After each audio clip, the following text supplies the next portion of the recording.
आपको कश्मीर का पूरा इतिहास कैसे कैसे, जैसे आर्टिकल 370 कैसे आया, उसमें क्या प्रावधान थे, आर्टिकल 35A कैसे आया, उसमें क्या प्रावधान थे, राष्ट्रपति का आदेश 1954 कैसे आया, उसके प्रावधान क्या थे, कैसे कैसे चेंज हुए, और फिर 2019 का जो प्रोसेस हुआ।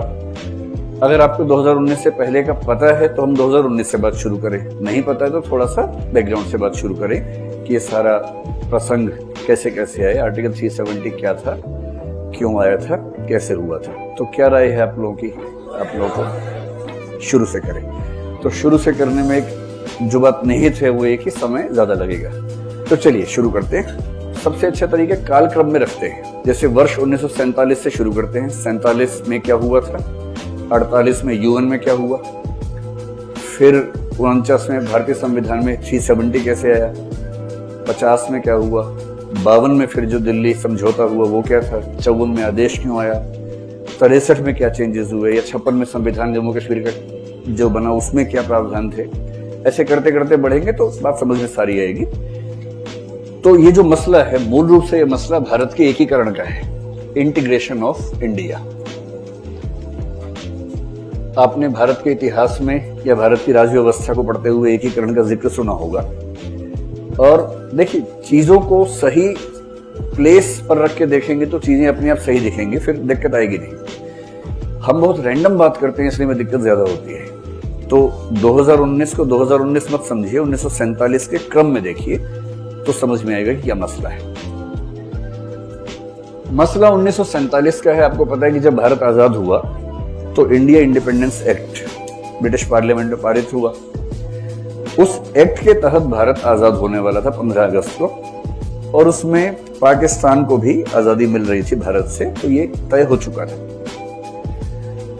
565 के आसपास रियासतें थी उस समय। तो अंग्रेजों ने हो सकता है जानबूझ के किया हो सकता है उस समय उनको इससे अच्छा ऑप्शन ना लगा हो। मैं कोशिश करूंगा किसी भी ऐतिहासिक व्यक्ति पर झूठे आरोप लगाने से बचूं। मैं ये नहीं मानता हूं कि नेहरू जी बहुत धोखेबाज किस्म के आदमी थे, नेहरू जी ने देश से दगा किया, ऐसी बकवास मैं नहीं मानता हूं। नेहरू जी शानदार आदमी थे, और कोई भी शानदार आदमी जब इतने बड़े फैसले करेगा तो जो आदमी आप सोच के देखिए 1947 से 64 17 साल पीएम रहा हो, 17 साल पीएम रहने वाला आदमी, वो भी जब देश बहुत कठिन दौर में था, उससे गलती तो होगी एक आध। मैं ये मानता हूं कि कश्मीर के मामले में नेहरू से थोड़ी सी गलती हुई है, पर वो गलती इंटेंशनल थी, मैं ऐसा नहीं मानता हूं। मैं ये मानने से बचूंगा कि वो साजिश कर रहे थे भारत के खिलाफ। मैं कल्पना करता हूं कि नेहरू की जगह महात्मा गांधी होते भारत के प्रधानमंत्री, मेरा दावा है कि वो भी ऐसा ही करते। टैगोर होते तो 2 कदम और आगे बढ़ के कुछ करके आते। हाँ, पटेल होते तो शायद थोड़ा सा कुछ अलग फैसला होता, थोड़ा सा, ऐसा नहीं कि जमीन आसमान का चेंज आया था, थोड़ा सा अलग फैसला होता, क्योंकि पटेल की अप्रोच अलग थी। लेकिन इसका मतलब ये नहीं कि हम किसी अपने महान नेता की नीयत पर शक करने लगे। नीयत पर सवाल मत कीजिए, समझें कि उन्होंने ऐसा फैसला क्यों किया होगा, सिचुएशंस क्या थी। तो अंग्रेजों ने कहा रियासतों से कि आपके पास 3 ऑप्शंस हैं, या तो आप भारत का हिस्सा बन जाए, या पाकिस्तान का हिस्सा बन जाए, या इंडिपेंडेंट रहें।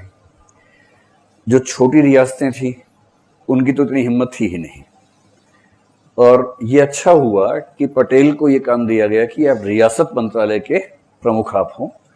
वो गृह मंत्री भी थे, उप प्रधानमंत्री भी थे, और रियासती काम का जो मंत्रालय था उसके भी प्रमुख थे। वीपी मेनन उस समय हमारे एक बहुत बढ़िया सिविल सर्वेंट थे, उनको सचिव बनाया रियासत मंत्रालय का, और पटेल और वीपी मेनन ने मिलकर एक अभूतपूर्व काम किया जिसके लिए उनकी जितनी प्रशंसा की जाए उतनी कम है। इटली का एकीकरण पढ़ा है अपने इतिहास में, तो जो काम गैरिबाल्डी या मैजिनी वहां कर रहे थे, जो बिस्मार्क जर्मनी में कर रहा था, लगभग वही भूमिका पटेल की भारत में रही।